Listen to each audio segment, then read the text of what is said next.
Hello everyone, welcome back to my YouTube channel. तो आज मैं लाई आप सभी के लिए एक इम्पॉर्टेंट वीडियो। यहाँ पे हम डिस्कस करने वाले हैं आपकी केमिस्ट्री 133 के पीवाईक्यू के सॉल्यूशन। इससे पहले मैंने पार्ट 1 करा दिया था और यहाँ पे आज हम डिस्कस करेंगे पार्ट 2। इसके अलावा आपको जो भी इम्पॉर्टेंट पीवाईक्यूज चाहिए या सॉल्यूशन आपको चाहिए तो आप मुझे कमेंट कर सकते हैं, ठीक है, और मुझसे बता सकते हैं अपनी प्यार भरी बातें। चलिए, प्यार भरी बातें सिर्फ पढ़ाई को लेके, ठीक है ना, गलत नहीं समझना। चलिए तो हम स्टार्ट कर लेते हैं आज आपके यहाँ पे। तो हम कर रहे थे, आपका पार्ट 1 हो चुका था, पार्ट 2 से स्टार्ट करेंगे। तो जैसे कि आपको पता है कि पार्ट 2 जो है ऑर्गेनिक केमिस्ट्री है, ठीक है। तो हम चलते हैं ऑर्गेनिक केमिस्ट्री को सॉल्व करने के लिए। इसके अलावा देखो 24 का जो है ना, इसका क्वेश्चन पेपर वो मुझे मिल चुका है। तो 24 का क्वेश्चन पेपर है ना, मैं उसको होपफुली कल, अगर मेरे को टाइम मिला, ठीक है, कॉलेज भी जाना है मंडे को, तो अगर मुझे टाइम मिला तो मैं उसकी भी कर दूंगी, ठीक है। तो मैं कल रास्ते में ही बना लूँगी आपके सॉल्यूशंस एंड देन उसको अपलोड कर देंगे, ठीक है। तो चलिए हम स्टार्ट कर लेते हैं पार्ट 2 से। पार्ट 2 में आप पढ़ते हैं फंक्शनल ग्रुप ऑर्गेनिक केमिस्ट्री, जहाँ पे क्वेश्चन नंबर आपके 8 से 14 तक होते हैं, उसमें से आपको 5 करने होते हैं, ठीक है।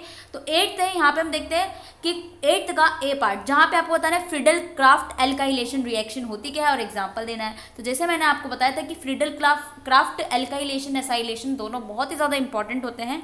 तो आप चलिए हम देख लेते हैं, आप नहीं यानी मैं। तो पिंकी नहीं है आज, वाइटी है, तो हम वाइटी के पास चलेंगे। तो हम चलते हैं, लेट्स सी, यहाँ तक हम कर चुके थे, है ना। ये सारा आपको हो चुका था, जिसने नहीं देखा है वो जा करके देख लेगा। तो क्वेश्चन नंबर 8 के पार्ट ए में आ चुके हैं हम, और ये आपका है पार्ट ए। यहाँ पे आपको लिखना है फ्रीडल क्राफ्ट एल्काइलेशन। तो जो रिएक्शंस होती है ना, उसको भी आप लोग अच्छे से लिख लेना, ठीक है। जैसे कि यहाँ पे रिएक्शन लिखी हुई है ना, तो आप अच्छे से लिखना उसको। तो फ्रीडल क्राफ्ट एल्काइलेशन एक ऑर्गेनिक रिएक्शन होती है जहाँ पे आपके पास एल्काइल ग्रुप होता है। एल्काइल ग्रुप जो होता है introduce into an aromatic ring, aromatic ring के साथ आप एल्काइल ग्रुप को लेते हो और उसके बाद आप यूज करते हो एल्काइल हैलाइड को। एल्काइल हैलाइड आपका as a Lewis acid catalyst की तरह बिहेव करता है। लुईस एसिड कैटलिस्ट होता है टिपिकली एल्यूमिनियम क्लोराइड होता है, AlCl3 हम यूज करते हैं एल्काइलेशन में, जो कि क्या करता है, कार्बोकेटाइन जनरेट करेगा, इंटरमीडिएट बनाएगा, ठीक है। फिर क्या करेगा, ये एरोमेटिक रिंग पे जा करके अटैक करेगा, फिर अल्काइलेटेड प्रोडक्ट बना लेगा। एग्जाम्पल के लिए हमें क्या करना है, बेंजीन लेना है आपको। बेंजीन होती है CH6H6, आप इस तरीके से बना सकते हो। बेंजीन लिया आपने, CH3 AlCl3 ले लिया। क्रोमोमीथेन यूजिंग AlCl3, ठीक है। क्लोरोइथेन है ये, सॉरी, AlCl3 आपने यूज़ किया। उसके बाद क्या किया, इसका कार्बोकेटाइन बन गया AlCl3 का। फिर आपका जो C6H5 है उस पर आपका जो CH3 है, ठीक है, CH3 कार्बोकेटाइन, ये जा करके इस पर जुड़ जाएगा और HCl आपका बाहर निकल जाएगा। This process is known as Friedel Crafts alkylation, ठीक है, समझ में लग गया।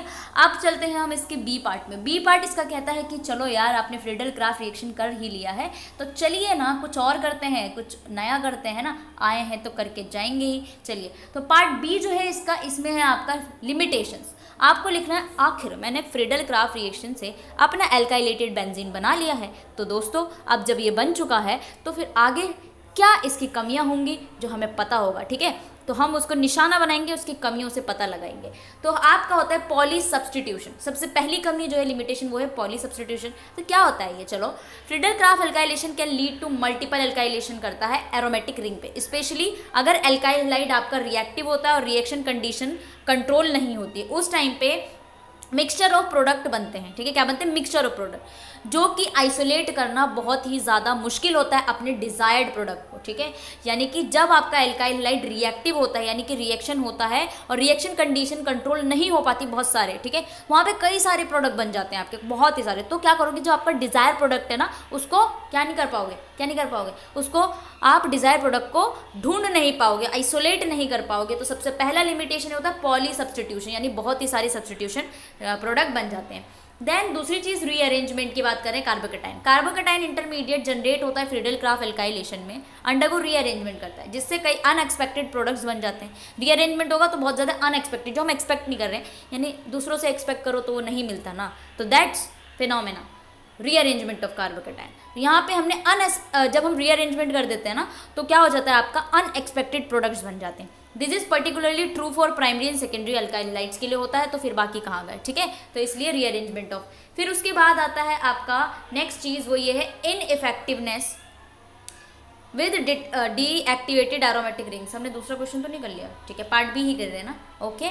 तो यहाँ पे क्या होता है, डीएक्टिवेटेड एरोमेटिक रिंग्स होती है इनके पास, यानी Friedel Crafts alkylation generally not effective होता है। जो डीएक्टिवेटिंग एरोमेटिक रिंग्स होती है ना, उनके लिए इफेक्टिव नहीं होता। सच कंटेन इलेक्ट्रॉन विड्रॉइंग ग्रुप होते हैं इनके पास, लाइक नाइट्रोकार्बोनिल ग्रुप, ठीक है। ये ग्रुप जो होते हैं वो इलेक्ट्रॉन डेंसिटी को रिड्यूस कर देते हैं और लेस ससेप्टाइल बना लेते हैं इलेक्ट्रोफिलिक अटैक से, ठीक है। चलिए तो हम चलते हैं नेक्स्ट पे। ये कहाँ से आ गया वे, ठीक है, ये पता नहीं कहाँ से आगे बीच का, हमें सॉल्यूशन 9 करना है, ठीक है। चलिए तो हम चलते हैं अपने क्वेश्चन नंबर 9 पे। हमारा 8 तो हो चुका है, देन उसके बाद चलते हैं, एक बार देख लेते हैं क्या कहना चाह रहा है। हाँ जी, हो गया, ठीक है, एल्काइलेशन। अब हम करेंगे आपका क्वेश्चन नंबर 9। क्वेश्चन नंबर 9 कह रहा है कि एक्सप्लेन करो। एक्सप्लेनेशन तो मैं किसी को नहीं देती, लेकिन आपको दूंगी, ठीक है। You are my friends, okay, you are my all friends. चलिए तो एक्सप्लेन करना है why NO2 group is meta directing. आपका जो ये नाइट्रो कंपाउंड होता है ना NO2, ये मेटा डायरेक्टिंग होता है इलेक्ट्रोफिलिक सब्स्टिट्यूशन रिएक्शन में। वाई क्यों होता है? ड्रॉ ऑल रेजोनेंस स्ट्रक्चर बनाना है carbocation form to attack the electrophilic on nitrobenzene, ठीक है। Justify your answer. ओहो हो, सारी जस्टिफिकेशन यही ले लेंगे हमसे। वैसे तो हम समझते नहीं है किसी को एक्सप्लेन करना, है ना, क्यों करें हम किसी को एक्सप्लेन, किसी को भरोसा करना है, करो वरना मत करो, भाड़ में जाओ। चलिए तो लेकिन पेपर हम एग्जामिनर को ऐसा नहीं बोल सकते, ठीक है, करना है करो वरना भाड़ में जाओ, वरना वो हमें भाड़ में फेंक देगा। चलिए तो मेटा डायरेक्टिंग क्यों होता है ऐसा, why NO2 is a meta directing group in electrophilic aromatic substitution reaction. This mean when an electrophile, जब आपका इलेक्ट्रोफाइल आता है E पॉजिटिव जिसे हम बोलते हैं, अटैक और नाइट्रोबेंजीन रिंग पे अटैक करता है, तो incoming substituting preferring occupy Meta position पे नाइट्रो ग्रुप आपका लग जाता है, ठीक है। तो मेटा डायरेक्टिंग इफेक्ट जो होता है NO2 ग्रुप का, explain by considering resonance structure. Resonance structure से आपको समझ में आएगा, इंटरमीडिएट कार्बोकेटाइन बनते हैं ना जब आपका इलेक्ट्रोफाइल अटैक करता है, तो मेटा पे लगता है आकर के। तो जब आपका रेजोनेटिक स्ट्रक्चर जो आप बनाओगे ना नाइट्रो का, इस तरीके से बनाओगे, ठीक है, वो आप अपनी एक बार बुक से देख लेना, ठीक है। मैंने तो वैसे कराया है, आप बुक से देख लेना। यहाँ पे पता नहीं क्यों इसने आंसर नहीं दिया है, तो इसके कई सारे लिमिटेशन है इस PDF के, कि जो डायग्राम्स होते हैं वो नहीं देता, पर मैं जो आपके बॉटनी जूलॉजी उसके मस्त मस्त डायग्राम बनाऊंगी, ठीक है। तो मस्त मस्त डायग्राम्स भी आपको मिलेंगे। तो जब आपका इलेक्ट्रोफाइल अटैक करता है ऑर्थो एंड पैरा पोजीशन पे नाइट्रोबेंजीन के, तो उससे कार्बोकेटाइन जो होता है स्टेबलाइज हो जाता है रेजोनेंस से।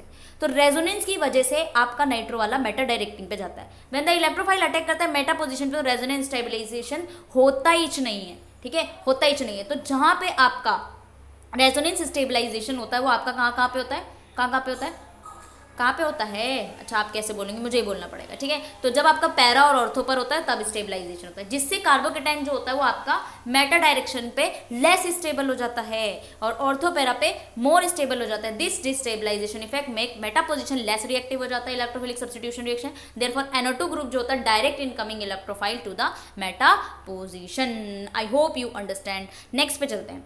क्वेश्चन नंबर 10 जो है, 10 क्या कहता है, 10 का A पार्ट है जिसमें आपको SN2 रिएक्शन मैकेनिज्म लिखना है, SN2, ठीक है। SN2 रिएक्शन मैकेनिज्म मैंने आपको डिटेल लेक्चर में बहुत ही अच्छे से पढ़ा है, वहाँ से देखना चाहते हो देख सकते हो, ठीक है, यहाँ से देखना चाहते हो देख सकते हो। चलिए तो SN2 nucleophilic substitution bye molecular reaction होता है। ये आपका न्यूक्लियोफाइल सब्स्टिट्यूशन रिएक्शन होता है, यानी एक न्यूक्लियोफाइल आएगा दूसरा वाला निकल के भाग जाएगा, एक की जगह ले लेगा, यानी सौतन, ठीक है, एक की जगह ले लेगा।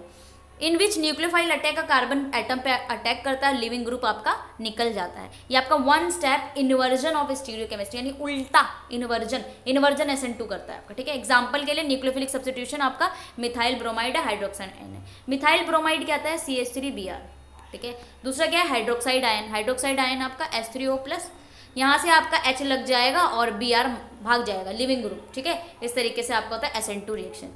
नेक्स्ट क्वेश्चन नंबर देखो 10th के B में क्या होता है, एनिलीन से आपको क्लोरोबेंजीन बनाना है, ठीक है, एनिलीन से क्लोरोबेंजीन बनाना है, ओके। तो मेथड क्या होता है, आपको एनिलीन लेना है, ठीक है, एनिलीन टिक टिक एनिलीन लेंगे NH2 ना, एनिलीन से आप बना दोगे क्लोरोबेंजीन, यानी बेंजीन के ऊपर क्लोरो लगा दो ना, वो क्लोरोबेंजीन। वो रिएक्शन होता है आपका सेंड मियर रिएक्शन। क्या होता है, सेंड मियर रिएक्शन। सेंड मियर रिएक्शन में जो रिएजेंट यूज होता है आपका sodium nitrate, hydrochloric acid, copper chloride, ठीक है, ये यूज होते हैं। मैकेनिज्म क्या होता है, एनिलीन जो होता है ना आपका, वो रिएक्ट करेगा NaNO2 NHCl से और बना लेगा डाइजोनियम सोल्ट, ठीक है जी। एनिलीन जिंगलला हुई हुई NH2 है, रिएक्ट करा रहे हो आप NaNO2 NO2, अब बना लेगा वो और HCl, ठीक है, HCl डाल दिया आपने। अब बना लेगा वो डाइजोनियम सॉल्ट। कैसे बनाएगा? आपका बेंजीन है, उसके ऊपर लगा दो N2+Cl-, that is diazonium salt. Diazonium salt react करेगा CuCl से, ठीक है। किससे रिएक्ट करा रहे हो आप? प्लस में लगा दो CuCl, फिर उससे बना लेगा क्लोरोबेंजीन। आप देखो ये हो गया आपका ऊपर क्लोरो, ठीक है। This phenomena, this mechanism is known as Sandmeyer reaction, ठीक है। चलो जी, अब बनाना है आपको आइडोबेंजीन से बाइफेनाइल। मेथड है उल्मान रिएक्शन। ओए होए, उसके बाद कॉपर पाउडर इसमें रिएजेंट होता है। मैकेनिज्म, 2 आइडोबेंजीन ले लो, आ जाओ। आइडोबेंजीन यानी आई लगा हुआ है, 2 आइडोबेंजीन ले ली। रिएक्ट विद कॉपर पाउडर, ठीक है, हमने रिएक्ट करा लिया कॉपर पाउडर से, ठीक है। Form a biphenyl intermediate. Biphenyl कैसे बनाएगा? देखो एक बेंजीन ये रहा, जुड़ा हुआ बेंजीन, दूसरा बेंजीन, इसको बोलते हैं बाइफिनाइल, ठीक है। ये मैं बना रही हूँ ना, आपको समझ में लगना चाहिए, ठीक है। लग गया समझ? हाँ जी लग गया समझ, आ जाओ। फिर जो बाइफिनाइल इंटरमीडिएट ऑक्सीडाइज हो जाता है और फिर बाइफिनाइल बना लेता है, बस इंटरमीडिएट बनेगा, देन उसके बाद ऑक्सीडाइज हो जाएगा। तो जो बाइफिनाइल मैंने आपको लास्ट में बना के दिखाया वही बनता है आपका। नेक्स्ट है बेंजीन टू 1-ब्रोमो-4 नाइट्रोबेंजीन। अब आपके पास क्या होता है? Friedel craft nitration followed by bromination, ठीक है। तो चलिए आपको क्या बना रहे हो? बेंजीन से 1-ब्रोमो-4 नाइट्रोबेंजीन। तो कंसंट्रेटिंग नाइट्रिक एसिड रिएजेंट होगा, कंसंट्रेटेड सल्फ्यूरिक एसिड होगा, ब्रोमीन होगा एंड आपका आयरन ब्रोमाइड होगा, FeBr। मैकेनिज्म क्या होगा? बेंजीन को आपको HNO3 से रिएक्ट कराना है। तो मैंने बेंजीन बनाया, आपने HNO3 से रिएक्ट कराया, HNO3, ठीक है। उसके बाद N-H2SO4 दोनों लिए आपने बना लिया नाइट्रोबेंजीन। क्या बना लिया? नाइट्रोबेंजीन, यानी बेंजीन के ऊपर NO2 लग गया, नाइट्रोबेंजीन बनाया। फिर आप नाइट्रोबेंजीन को क्या करोगे? रिएक्ट कराओगे Br2 से। किससे? Br2 और FeBr3 से। जैसे ही आप इसको रिएक्ट करा लोगे ना, आपके पास बनेगा 1-ब्रोमो, ठीक है। चलो बनाते हैं बेंजीन, 1-ब्रोमो-4 नाइट्रो, ठीक है। तो मैंने 1 पे ब्रोमो लगा दिया, या फिर आपका यहाँ पे नाइट्रो लगा हुआ था, नाइट्रो लगा दो। 1-ब्रोमो, यहाँ पे मैंने अगर ब्रोमीन लगा दिया तो यहाँ से स्टार्ट को 1 2 3 4, अभी भी नहीं आया, ठीक है। रुक जाओ। आपको बस ये रखना है कि ब्रोमो पे 1 रखना है, ठीक है। ब्रोमीन आपका 1 पे होना चाहिए। तो अगर मैं इसको रब कर दूँ, देखो रब करेंगे जरा, इसको रब ऐसे कर दिया, ठीक है। तो आपको बनाना है क्या? 1-ब्रोमो, ठीक है। चलो जी, ये मैंने ब्रोमीन लगा दिया यहाँ पे, ठीक है। 1-ब्रोमो हो गया, 1 2 3 4, यहाँ पे हो गया nitro, one bromo four nitro benzene, that is बन गया जी, ठीक है। अब आपको होता है इथाइन से इथेनॉल बनाना, ठीक है। क्या बनाना है? इथाइन से इथेनॉल। इथाइन मतलब sorry C, that is ethyne, ठीक है। ये इथाइन होता है। आपको करना है हाइड्रोबोरेशन ऑक्सीडेशन। क्या करना है? Hydroboration oxidation. आपको चाहिए BH3, हाइड्रोजन परऑक्साइड चाहिए, सोडियम हाइड्रोक्साइड चाहिए। मैकेनिज्म, इथाइन जो होगा आपका BH3 से रिएक्ट करेगा। किससे रिएक्ट कराना है यहाँ पे आपको? BH3 से। जैसे ही आपका ये रिएक्ट करेगा तो बनेगा एल्काइल बोरेन, यानी कि आपका एल्काइल बोरेन, यानी CH3, उस पर आपका 1 पे Br लग गया, एल्काइल बोरेन। फिर एल्काइल बोरेन आपका रिएक्ट करेगा किससे? H2O2 से और NaOH से रिएक्ट करेगा और फिर इथेनॉल बना लेगा, ठीक है। इथेनॉल यानी 2 कार्बन OH, ये आपका बन गया इथेनॉल। तो आप ना सोचना दिमाग में कि इथाइन है तो मैं कैसे बनाऊंगी। अगर आपको याद है तो आप बना सकते हो, ठीक है। इथाइन है तो आप उसका फॉर्मूला आपको पता होना चाहिए, कैसे स्ट्रक्चरल फॉर्मूला होता है, राइट। चलिए आप क्वेश्चन नंबर 11 के ए पार्ट में है, आपका क्वेश्चन है कि why thionyl chloride is preferred for conversion of alcohol to alkyl halides. हम थियोनिल क्लोराइड को ही क्यों लेते हैं जब आपको एल्कोहल से एल्काइलाइड बनाना है, ठीक है। चलिए देख लेते हैं। तो थियोनिल क्लोराइड जो होता है वो आपका SOCl2 होता है, ठीक है।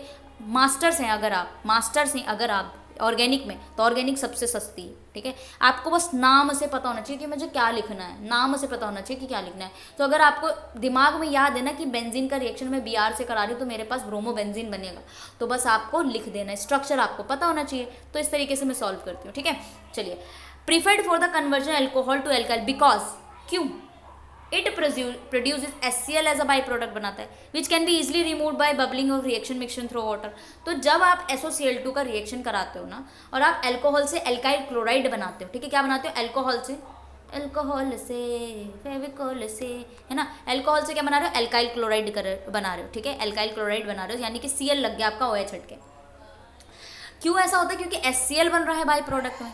HCl जो बनेगा बाई प्रोडक्ट में वो आपका इजीली रिमूव हो जाएगा जब रिएक्शन मिक्सचर आप वाटर के साथ करते हो। इट इज़ अ लिक्विड होता है रूम टेम्परेचर पे, और ये बहुत ही ज़्यादा easy to make handle for gaseous reaction like HCl, ठीक है। ये रिएक्ट होता है cleanly with primary and secondary alcohol से विदाउट रीअरेंजमेंट करने की ज़रूरत ही नहीं पड़ती, ठीक है। तो चलिए ये हो गया। 11 के बी में आपको नेम रिएक्शन करनी है, तो name reaction is must. Name reaction छोड़ के ही नहीं जाना आप, ठीक है, और आपको याद होना चाहिए और फिर आप रिएक्शन को लिखना आपको आना चाहिए। रीमन टीमन रिएक्शन, रामू का आलू, ठीक है, यानी रामू का आलू, आलू से क्या बना रहे हो आप, एल्डिहाइड। एल्डिहाइड कौन सा बना रहे हो, सैलिसल्डिहाइड, ठीक है, क्या बना रहे हो, सैलिसल्डिहाइड। चलो इसका लिख लो, रामू का आलू, रामू का आलू। रामू मतलब रीमन टीमन, आलू मतलब बना रहे हो सैलिसल्डिहाइड, यानी एल्डिहाइड बना रहे हो, ठीक है, सैलिसल्डिहाइड। तो चलिए क्या होता है, आपका फिनॉल है, अब मैंने ले लिया फिनॉल, ठीक है, ये आपका फिनॉल है OH। सैलिसल्डिहाइड यूजिंग क्लोरोफॉर्म, आपको यूज करना है क्लोरोफॉर्म CH3Cl, ठीक है, एंड बेस यूज कर लो NOH, NaOH। इससे क्या करना है आपको, बनाना है सैलिसल्डिहाइड। सैलिसल्डिहाइड क्या होता है पता है, ये आपका बेंजीन है ना, बेंजीन के ऊपर OH लगा है सेम, और उसके दूसरे पोजीशन पे आपका लगा होता है CHO, एल्डिहाइड लगा होता है, दैट इज सैलिसल्डिहाइड। तो रामू ने आलू बना दिया, आलू इज एल्डिहाइड, एल्डिहाइड कौन सा, सैलिसल्डिहाइड, ठीक है। तो रीमन टीमन रिएक्शन होती है। चलिए गटरमन कॉच फॉर्माइलेशन, आ जाओ। गटरमन गटर में रहते थे, चलो। Introduce for formyl group, CHO आपका formyl group, aromatic ring into an aromatic using carbon monoxide hydrogen chloride presence of Lewis acid के लिए। तो यहाँ पे आपको क्या बनाना है, फॉर्मिल ग्रुप बनाना है। फॉर्माइलेशन का मतलब फॉर्माइलेशन, फॉर्माइलेशन में फॉर्मिल ग्रुप होता है, ठीक है। आपको क्या करना है, एरोमेटिक रिंग पे CHO लगा देना, ठीक है, CHO दैट इज एल्डिहाइड। तो फॉर्मल्डिहाइड या फिर फॉर्माइलेशन दैट इज बेंजल्डिहाइड, तो बेंजल्डिहाइड बनाओगे, ठीक है, यानी कि आप CHO बनाओगे। कैसे बनाओगे, आपको बेंजीन लेना है, एरोमेटिक रिंग लेना है, ये ले लिया। आपको लिखना है कार्बन मोनोऑक्साइड यानी CO, हाइड्रोजन क्लोराइड यानी HCl, CO plus HCl in the presence of Lewis acid catalyst, और बन गया, that is Gattermann Koch reaction, एकदम गटर वाले, ठीक है। चलिए अब जो है क्वेश्चन नंबर 12 के A पार्ट में आपको करना है preparation of methoxy benzene. Methoxy benzene को आप कैसे बनाओगे, ठीक है। मिथॉक्सी बेंजीन कुछ याद आया, विलियम कसन रोना, विलियम कसन रोना। चलिए तो मिथॉक्सी बेंजीन को बनाने के लिए आप विलियमसन ईथर सिंथेसिस करते हैं, जहाँ पे आपका रिएक्शन होता है एल्काइल हैलाइड, ठीक है, एक आपके पास CH3Cl है, एल्काइल हैलाइड है, ठीक है, with a sodium alkoxide, sodium alkoxide यानी NO, सोडियम एल्कोक्साइड RONA, ठीक है, RONA, रोना, ठीक है, रोना होता है ये, ठीक है। रिएजेंट है सोडियम मिथॉक्साइड, जिसके पास है NaOHCH3, देखो ये रोना है, रोना है, कैसे रोना है, देखो ये आपका है RO, ये CH3 यानी कि R ग्रुप, ठीक है, ONA मतलब ONA, ओए होए होए, ब्रोमोबेंजीन मैकेनिज्म, ठीक है, मैकेनिज्म देखते हैं कैसे होगा। विलियम का सन रोना एल्कली की याद में, विलियम का सन रोना एल्कली के याद में, ठीक है। चलो कैसे करेंगे विलियम सन रोना एल्कली के याद में, चलो चलो चलो चलो। सोडियम मिथॉक्साइड आपका जो है, ये रोना जो है ना, रोना जी, R जो है ना वो आपका एल्काइल ग्रुप है, इसने CH3 लगा दिया, that is methoxide, sodium methoxide. React with bromobenzene, आपको क्या करना है, ब्रोमोबेंजीन के साथ रखना है। ब्रोमोबेंजीन क्या है आपका, एल्काइल हैलाइड है, तो विलियम का सन रोना एल्कली की याद में, ठीक है, विलियम का सन रोना एल्कली की याद में, तो एल्कली जो है वो आपका ब्रोमोबेंजीन है, ठीक है, एल्काइल हैलाइड ही तो है, एल्काइल हैलाइड, ठीक है, एराइल हैलाइड बोल सकते हैं। ब्रोमोबेंजीन लिया आपने, रोना ले लिया, ठीक है। Form a transition state, transition state आपका ब्रेक होगा, मिथॉक्सी बेंजीन बन जाएगा, ठीक है, मिथॉक्सी बेंजीन सोडियम ब्रोमाइड। अब क्या होगा, जो आपका बेंजीन है ना, हाँ जी, इसके ऊपर लग जाएगा CH3 और Br अलग हो जाएगा, सोडियम ब्रोमाइड बन जाएगा, NaBr, ठीक है, समझ में लग गया, that is methoxy benzene. OCH3 बन जाएगा, सॉरी OCH3 लग जाएगा, मिथॉक्सी बेंजीन, ठीक है, ये हो जाएगा आपका विलियम कसन रोना एल्कली की याद में, ठीक है। चलो जी नेक्स्ट चलते हैं क्वेश्चन नंबर 12 के B में, mechanism Grignard reaction with acetone. Grignard reaction आपको होता है RMGX, रिएक्ट करना है आपको कार्बोनिल कंपाउंड से लाइक एसीटोन, ठीक है, कार्बोनिल कंपाउंड लाइक एसीटोन, फिर आपका टर्शरी अल्कोहल बन जाता है। तो ग्रिग्नार्ड रिएजेंट आपका होता है, अटैक करता है कार्बोनिल कार्बन पे ऑफ एसीटोन। एसीटोन क्या है आपका, C डबल बॉन्ड O, ठीक है, ये है आपका CH3 C double bond O, ये एसीटोन है, कार्बोनिल कार्बन पे आपका अटैक करेगा ग्रिग्नार्ड रिएजेंट, RMGX यहाँ पे अटैक करेगा, डबल बॉन्ड को ब्रेक कर देगा, टेट्राहेड्रल इंटरमीडिएट बनेगा, फिर वो प्रोटोनेटेड हो जाएगा वाटर से और बन जाएगा टर्शरी अल्कोहल। तो टर्शरी अल्कोहल कैसे बनेगा, आपका C और इधर भी C और आपका यहाँ पे OH लग रहा है, ठीक है, इधर भी C लग रहा है, इधर भी C लग रहा है, तो इस तरीके से आप बना सकते हो टर्शरी अल्कोहल। अब आपको लिखना है मैकेनिज्म रिएक्शंस लिखनी है सबकी, ठीक है, एक है क्लेसन शिमिड रिएक्शन, ठीक है, यहाँ पे क्या होता है आपका, सबसे पहला है क्लेसन शिमिड रिएक्शन, सारी नेम रिएक्शन याद करनी है आपको, ठीक है, रट्टाफिकेशन करो या कोई ट्रिक लगाओ, कुछ भी करो पर याद करो मेरे दोस्त, याद करो। कंडेंसेशन रिएक्शन होता है दो एल्डिहाइड और कीटोन के बीच में, और ठीक है क्या होता है कंडेंसेशन रिएक्शन, यानी आप क्या करते हो बिटवीन टू एल्डिहाइड और कीटोन के बीच में, ठीक ठीक ठीक ठीक, एंड एन एल्डिहाइड। मान लो आपने 2 एल्डिहाइड ले लिए CHO, आपने 2 एल्डिहाइड ले लिए, इनके बीच में कंडेंसेशन यानी पानी का रिमूवल होगा, यानी तो आपका जितना भी पानी हो निकल जाएगा और फिर बन जाएंगे 2 कार्बन बचे ना, यानी कि एल्केन बन गया। ठीक है, ये होता है क्लेशन श्मिट रिएक्शन। परकिंग रिएक्शन क्या होता है?